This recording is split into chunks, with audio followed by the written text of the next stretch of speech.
Hello everyone, this is Solomon Arulraj David. I'm an Associate Professor of Education at the British University in Dubai.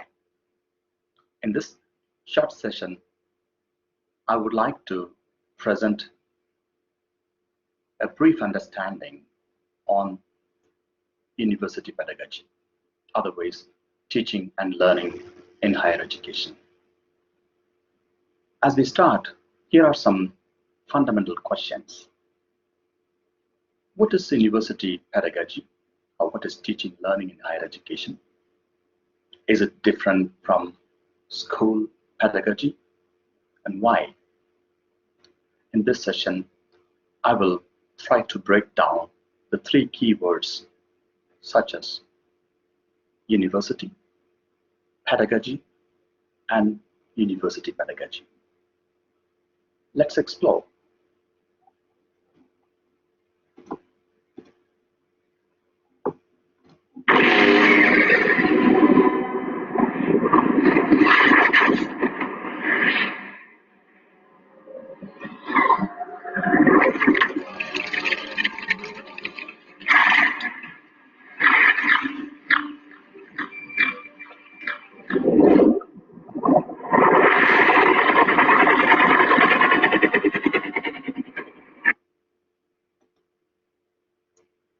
Great.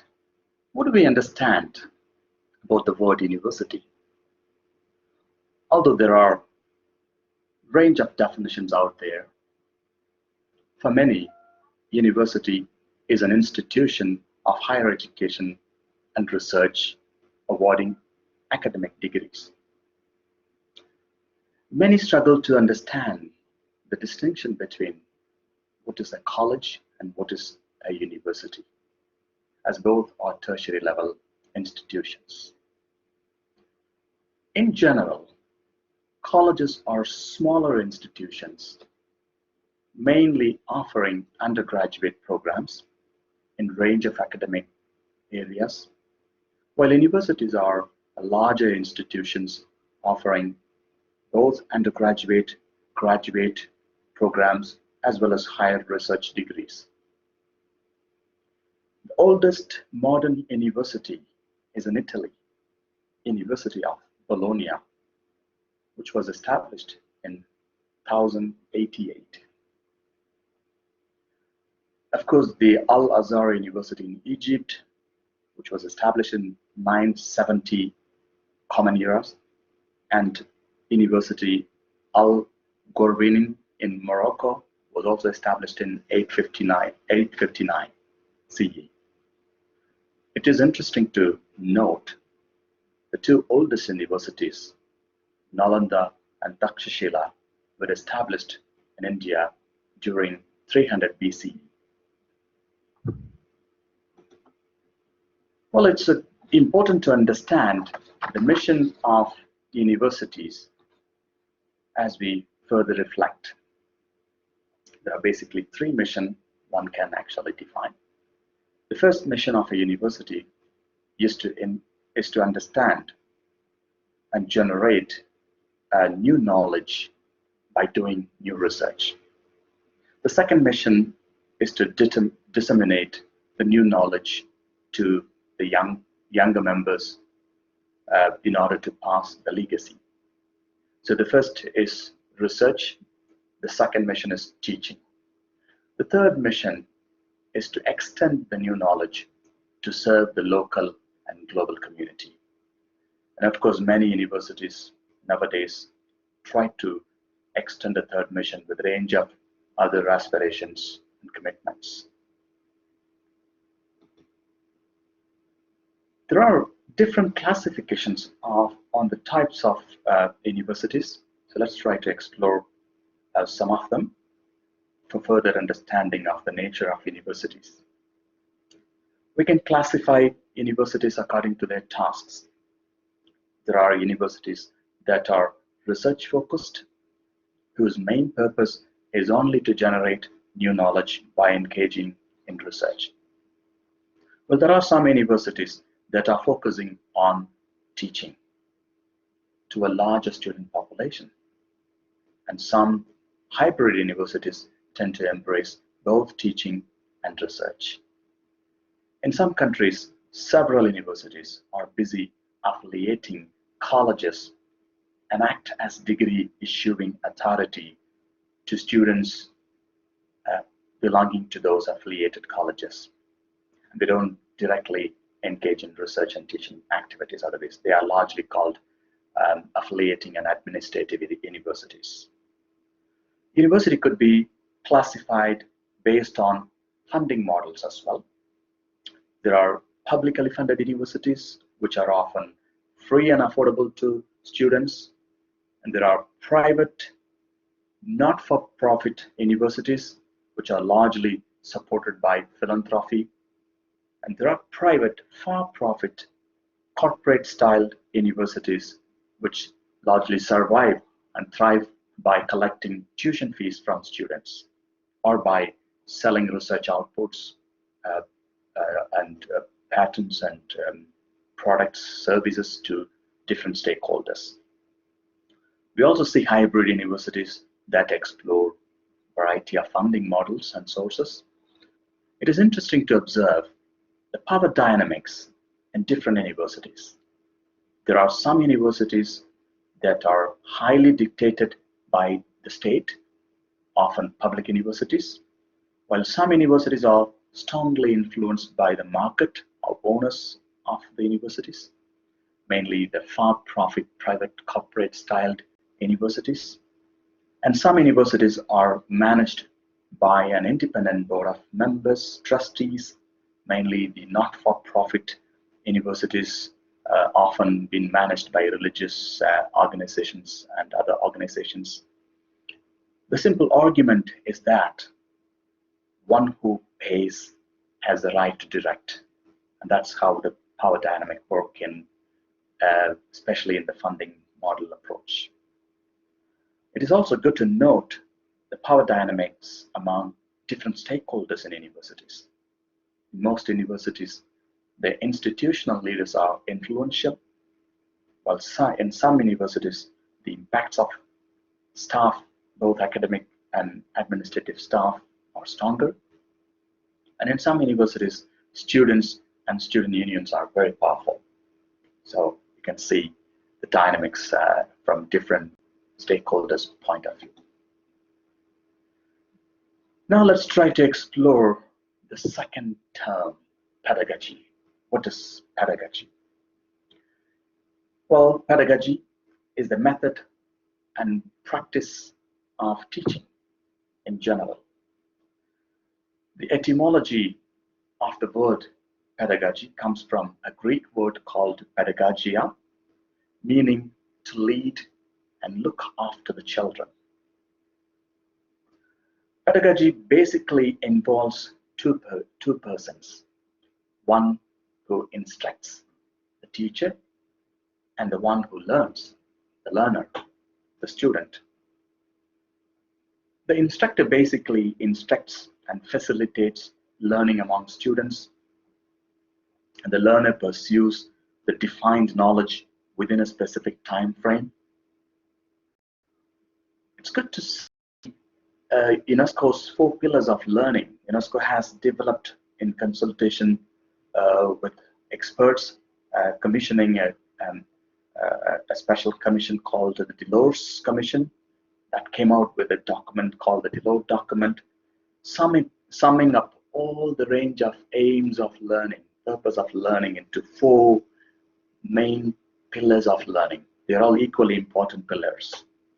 They are learning to know, learning to do, learning to be, and learning to live together. Unfortunately, for majority of the learners in modern time, the purpose of their learning is to do something in order to make their living. There are a range of classifications on pedagogical approaches that we can find in literature. I like to highlight these 5 most important pedagogical approaches. They are constructive, collaborative, integrative, reflective, and inquiry-based pedagogies. Now let's try to understand what is university pedagogy. We explain what is university, what is pedagogy, and now let's explore what is university pedagogy and how is it different from school pedagogy and other pedagogy. We can talk about range of informal um, learning, which is not a formal pedagogy. In some, uh, in general, school pedagogy is largely uh, where teachers deliver the pre-designed content, while in university, the lecturers have the liberty, to some extent, to design, deliver, and evaluate the content that they are teaching. Therefore, university pedagogy is largely research and project-based, where students are expected to create, co-create knowledge, not merely reproducing. And subject-specific approach is much common in university teaching. In recent times, technology has influenced the teaching, learning in higher education. Blended and hybrid approaches are emerging and widely used in university pedagogy. The UK's teaching excellence framework has been influential in university teaching and learning, which aims to encourage excellent teaching for all students, to promote improvement by highlighting exemplary practices, to promote cultural change, to recognize teaching as equal in status to research, to promote clear information on teaching quality to assist students' choice, to promote clear information to help employers recruit students with better and known skills, and to recognize and respect the diversity of provision and different types of excellence. The Humboldtian principle had been instrumental in university teaching for a long time. Humboldt believed that the university and education in general, as in the Prussian education system, Prussia was a historical German state, and the Prussian education was a well-known system in Germany at that time.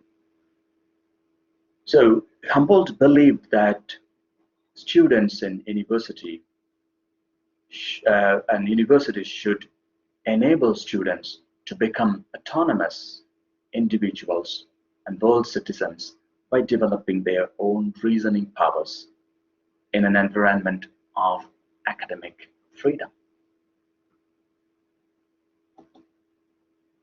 Let's try to understand the instructional styles in tertiary education that are widely used or practiced. The following 5 types of instructional styles are worth exploring. They are authoritative, delegative, facilitative, demonstrative, and the hybrid. One can actually deliver the instruction in one of these 5 styles, or mixing one or 2 could be possible. You might be familiar with the TPAC framework or TPAC model, which recommends the instructor to be familiar with technological, pedagogical, and content knowledge. I've recently proposed slightly a different model, which I call MELTPAC, which is suitable particularly in times of crisis such as the pandemic. So MELTPAC stands for the ability of the instructor to be moral, empathic, and having language, technological, pedagogy, and content knowledge. Here are some of the instructional strategies that are widely recommended at university pedagogy or teaching, learning in higher education. It is recommended to know the cognitive load of the learners in order to better facilitate their learning. Necessary differentiation among the undergraduate and postgraduate levels is appropriate, and subject-specific approach is also much suggested at tertiary level teaching learning. Of course, self-regulated learning, student-centered approach are highly recommended in order to engage students better. Deep learning and design thinking are suggested in order that a well-engaged learning and better conceptualizations are possible. Instructors must be aware of teaching small and larger groups, and instructors should also be familiar with the nature of face-to-face teaching, the nature of online and blended and hybrid way of teaching and learning. And a range of instructional styles such as lecture method, portfolio, activity-based, project-based, experiment-based, research-based, and discovery methods, and many others could be applied in tertiary level instructional strategies. The good thing is that we tend to see more new research and best practices that have been promoted, which is helpful for others to follow on. And now let's look into some of the learning styles in the tertiary level education. What are the learning style particularly favored in the tertiary level education? In general, there are 4 kinds of learning one can actually classify, such as auditory, visual, kinesthetic, and reading and writing. For instance, some students learn fast and better visually by seeing something, while some others learn better by doing. One has to really know what is the way a particular learner is learning. And if we can understand that, we can help them to learn better and fast. There are 4 types of learners, namely activist, reflectors, theorists, and pragmatists. For instance, the activist learner learns better by doing some activities, while a theorist likes to learn the theory behind what is learned. So we need to really plan learning in line with the nature of the learner. Well, we know the big 5 learning theories. There are many learning theories. These are the top 5, or we call the big 5 learning theories, such as cognitivism, behaviorism, constructivism, humanism, and connectivism. Each of them evolved at a specific point of time from a specific school of thoughts, and they have a specific directions and approach to learning among learners of all kinds. It is worth revisiting Golb's cycle of experiential learning. It includes abstract conceptualization, active experimentation, concrete experience, and reflective observation. One has to go through all of these stages in order to experience better learning.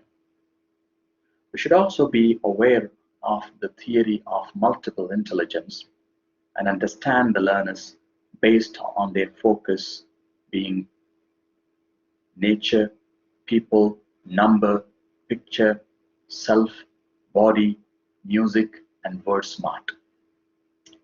Gordon Pask's 3 learning and conceptual styles are interesting to observe.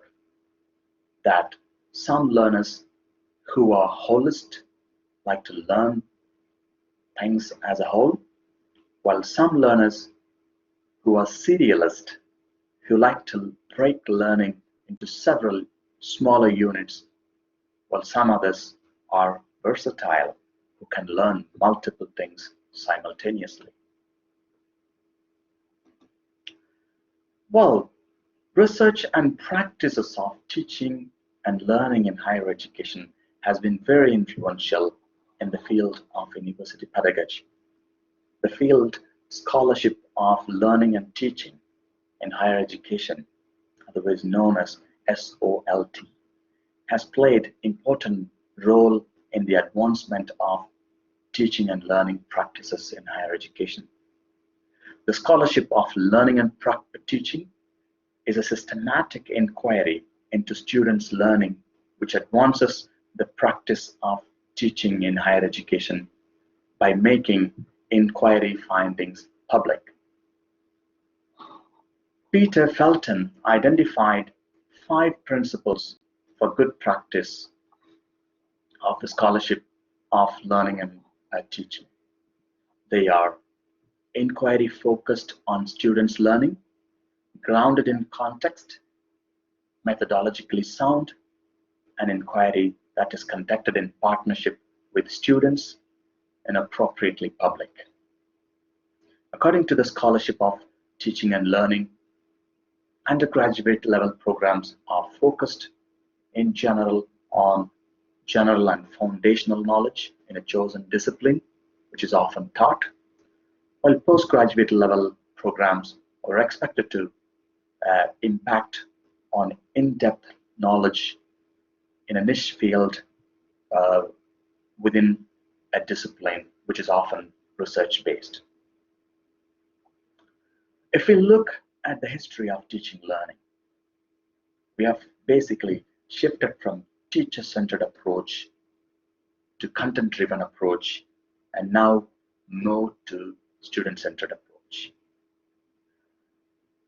According to the scholarship of learning and teaching, involving instructors in curriculum design, delivery, evaluation, and revision is very important. It acknowledges the role of instructors on supervision, mentoring, and in providing pastoral care to the learners, apart from designing, delivering, and assessing learning. The scholarship of learning and teaching also values the importance of students' feedback for course evaluation and improvement. It aims to account and share best practices in university pedagogy. It is necessary to support research on scholarship of teaching and learning, and we need to value and promote the scholarship of learning and teaching for better teaching and learning experiences. Let me end this session with a brief discussion and reflection on the emerging trends on teaching and learning in higher education. We have seen that universities and schools have rapidly adapted to online teaching and learning due to the COVID-19 situation, which I call the pandemic effect. Teachers, institutions, and learners have quickly equipped to deal with the new reality. I'm sure we all will continue to utilize the technological advantage which we have actually gained during this pandemic, and we will continue to use this beyond this pandemic. The good news is that technological integration is very much appealing to the tech-savvy millennials who are the university students now. And higher education is increasingly becoming flexible in recent times, allowing credit transfer, making joint degrees, dual degrees a possibility. And there's growing staff and student diversity and mobility due to internationalization. The use of international curriculum has already become a reality in many universities. There are more number of subjects, disciplines studied in higher education in modern time. There's more interdisciplinary and transdisciplinary approaches that are emerging. Well, on the other note, the cost of higher education is also highly increasing, making it difficult for the vulnerable students to access to higher education. The household expenditures for higher education has risen rapidly in many countries due to privatization of higher education.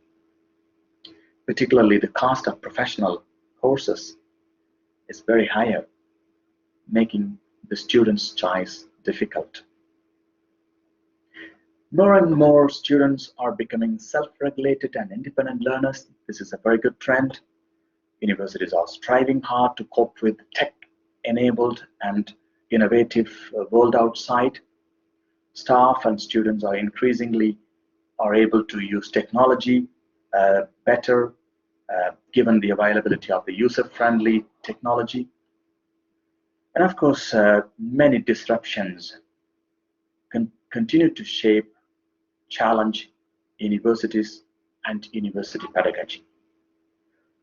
The good news is that there is a growing number of research on teaching and learning in higher education, which contributes to refine and improve university pedagogy.